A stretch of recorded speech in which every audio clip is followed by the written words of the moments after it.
Welcome to the Meditation Nest, Bedtime Stories for Adults.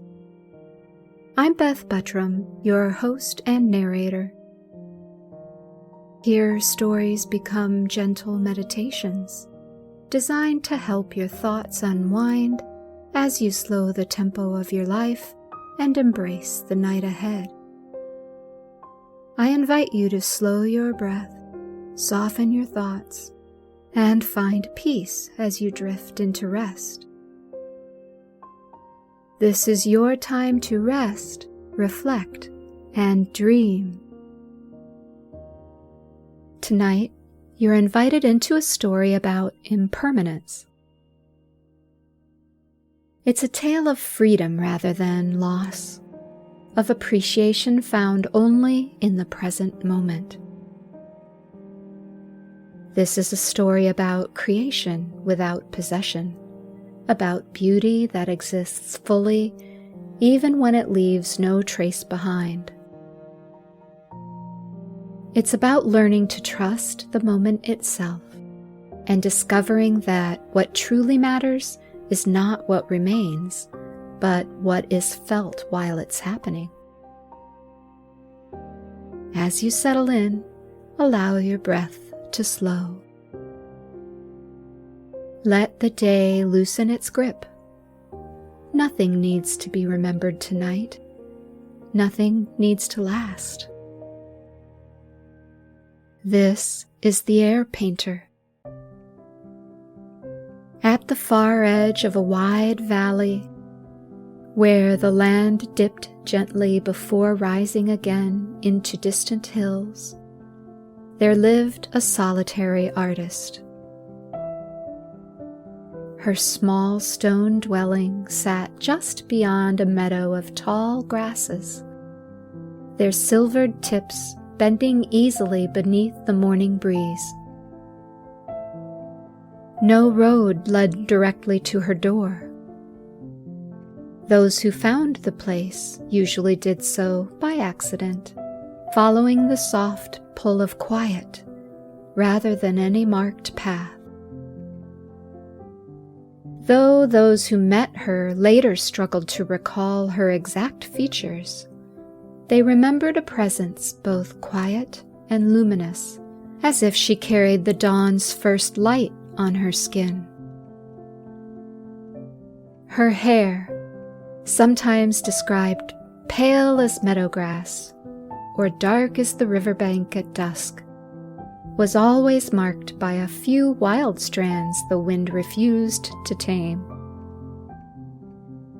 There was a kind of gentle confidence in her movements, a grace that came less from appearance and more from living so completely in each passing moment.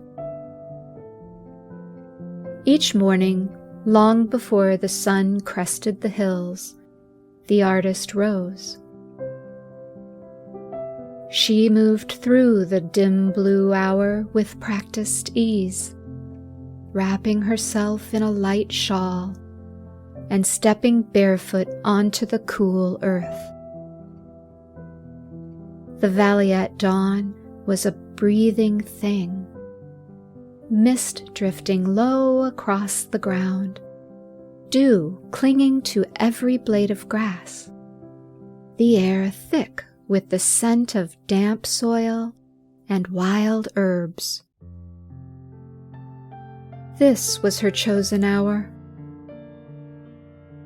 She carried with her no canvas, no easel, no paints in jars. Instead, she brought a slender brush made from reeds bound together with thread, its bristles soft and pale. She dipped it only into the air itself, into the moisture that hovered invisibly, waiting to be noticed. With slow, deliberate movements, she began to paint. Her gestures were gentle, almost reverent. She traced arcs and lines through the mist, shaping forms that shimmered briefly before dissolving back into the morning. Shapes emerged that weren't sharp or fixed, but suggestive.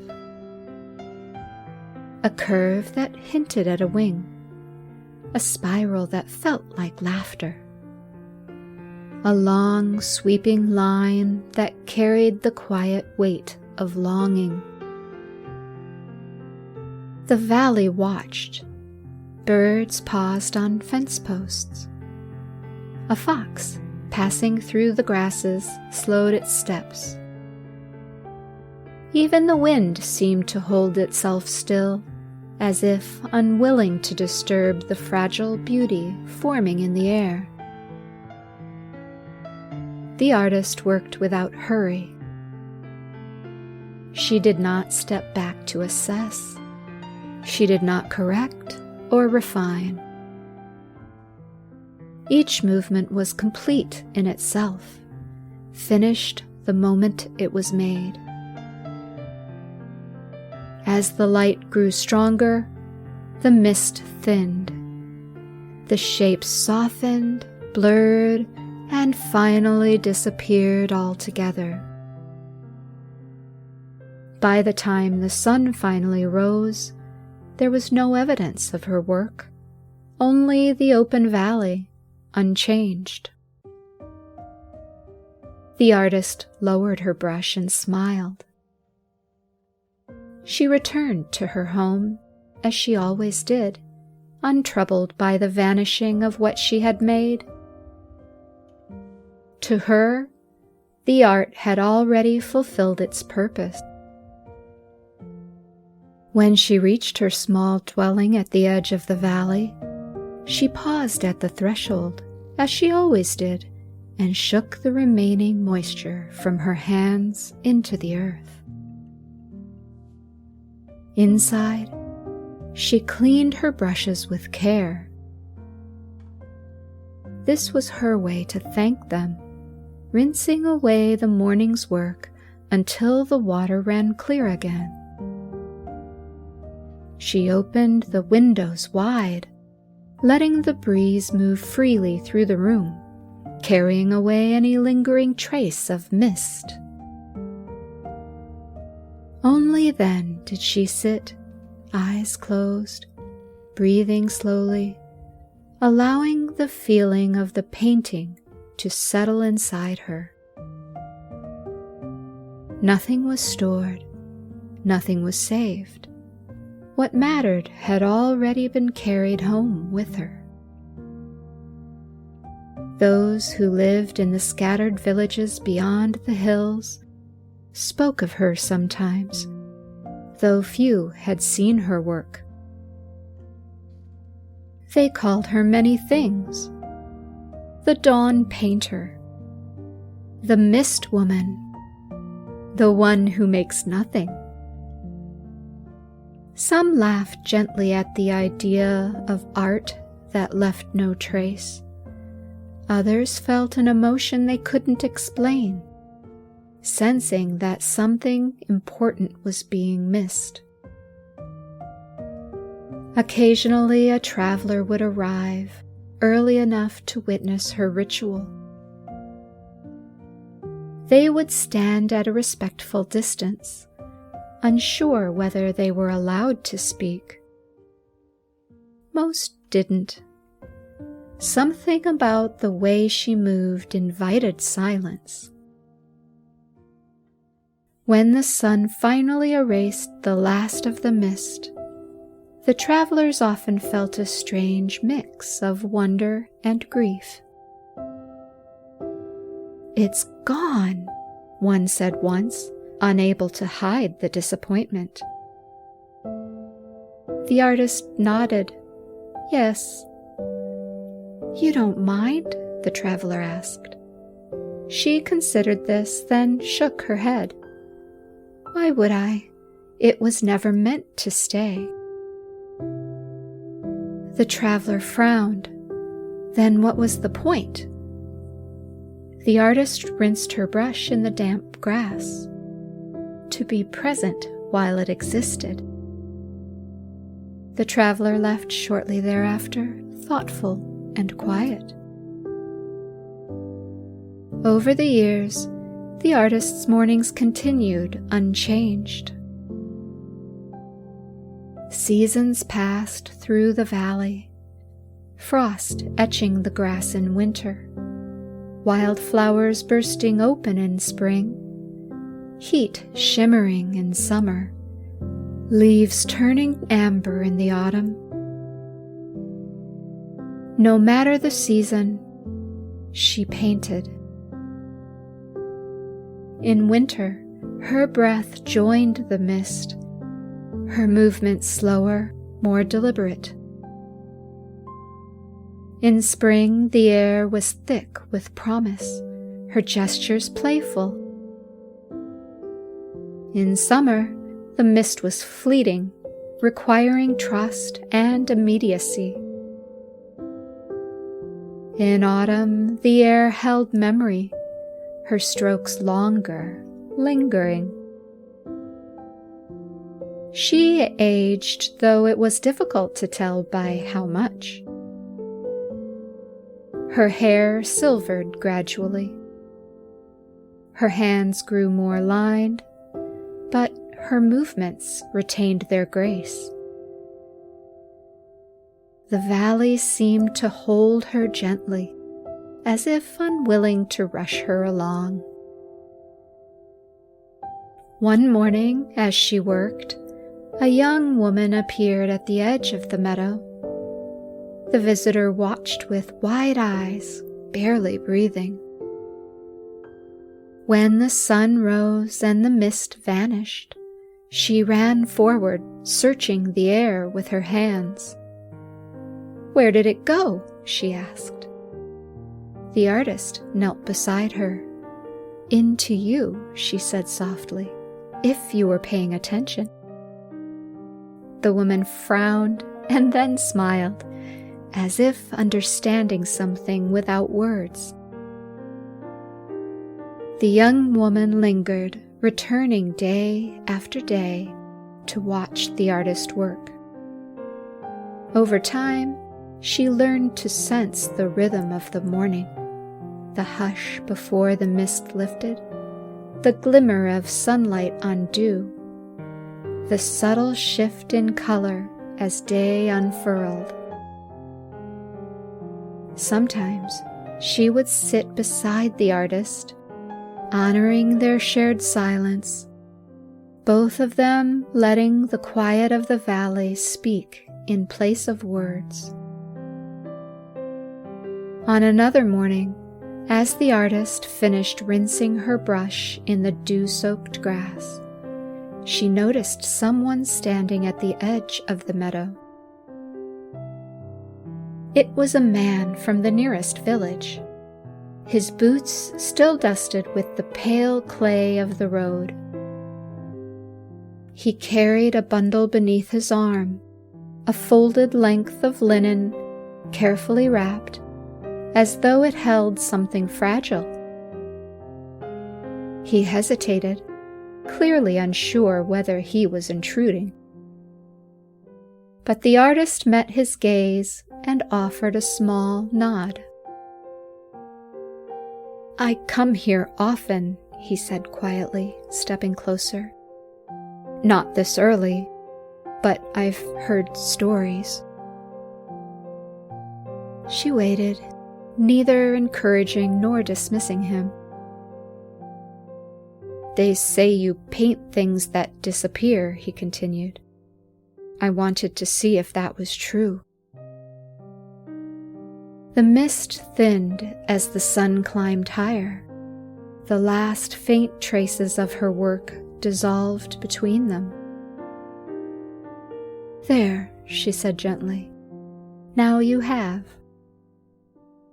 The man looked around, confusion crossing his face. "But there's nothing left." She smiled. "What were you hoping to take with you?" He hesitated, then unwrapped the linen to reveal a small wooden frame. "I thought," he admitted, "if I could keep even a piece of it. I've lost so much already." The artist studied him for a long moment. She could see the careful way he held himself, as if afraid that too much weight might break him. Instead of answering, she reached out and placed her hand briefly over his heart. Her touch was light and respectful. "Then it's good you arrived when you did," she said. "You didn't miss it." He looked at her and slowly exhaled, something in his shoulders loosening. He folded the linen back around the empty frame. As he turned to leave, he paused. "Will you paint again tomorrow?" "Yes," she replied. "And will it vanish?" "Yes." He smiled gently, in a way that showed a sense of relief rather than disappointment.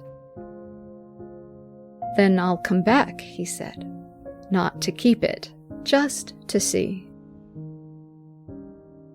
The artist watched him walk away, the empty frame swinging lightly at his side, no longer needed.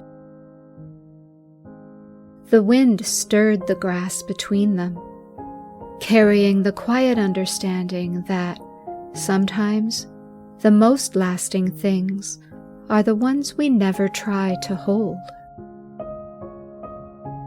As time passed, the artist no longer felt the urge to explain her work. She no longer wondered whether it mattered. The act of creating had become a conversation between her and the moment itself, intimate, complete, and private. She understood now that permanence was not a requirement for meaning. The valley taught her this daily. The mist, the light, the wind, all arrived, all departed, all mattered. Each morning, she watched how nothing ever stayed exactly the same. The mist rolled in, softening the contours of the land, then lifted as the sun climbed, leaving only memory in its place. Light danced across the meadow, sometimes golden and warm, sometimes pale and elusive, always shifting. The wind would sweep through, bending grass and stirring wildflowers. Its presence felt for a moment before it too slipped away. Yet in each passing thing, she found significance. The beauty lay not in how long something lasted, but in the simple truth of its existence. She realized that the valley itself was composed of these fleeting wonders, each one etching meaning into the morning. A new morning arrived when, for reasons she didn't fully comprehend, the mist was thinner than usual, the light sharper.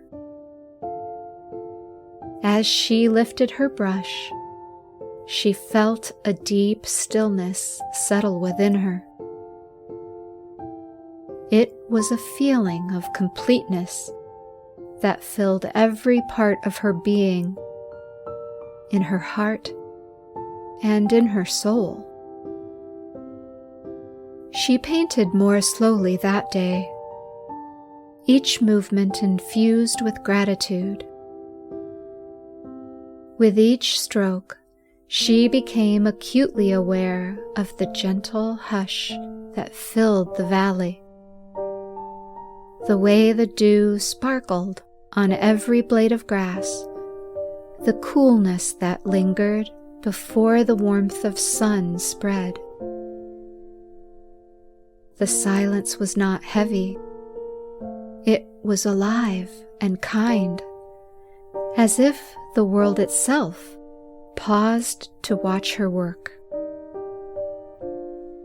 She noticed the birds singing softly from willows, and the distant rustle of a small creature moving through the undergrowth. Every color she laid down felt richer, every gesture more deliberate. She sensed that something had shifted within herself. It was as though she was both witness and participant in a ceremony of presence and appreciation. By the time the mist finally vanished, her canvas shimmered with the memory of the morning, and her heart was steady, cradling the fullness of simply being there. When the sun rose and the last traces of her work disappeared, she did not reach for her brush again. Instead, she stood quietly, hands resting at her sides, and watched the valley awaken. The wind moved through the grasses, carrying something unseen across the land. She smiled, knowing that even though nothing remained to be seen, something had been shared. And that was enough. The end. As the day gives way to evening, the memory of the air painter lingers as a feeling to return to. She reminds us that not everything meaningful must be preserved, documented, or carried forward. Some moments are complete simply because we were present for them. So tonight, you might consider what you created today without realizing it: a quiet kindness, a moment of patience, a breath taken at the right time. These too are forms of art. They don't need to last to matter. Like the mist at dawn, your efforts can rise, shimmer, and dissolve without being lost. What stays is the calm they leave behind, the softness they bring to the spaces within you. As you rest now, allow yourself to release the need to hold on. Let the day fade gently, knowing that what was meant to remain already has. Good night. As this episode comes to a gentle close and the world outside grows quiet, may you find comfort within your own meditation nest. Let your mind settle softly. May tranquility wrap around you, inviting deep rest and serene dreams until dawn. If you'd like to help keep the meditation nest aglow, please consider buying me a cup of coffee by visiting ko-fi.com/BethPodcast. Every small kindness helps the light travel a little further. You can also access a free weekly blog on substack.com. Check the show notes for links. Until we meet again, rest in the quiet knowing that you are safely held by the night.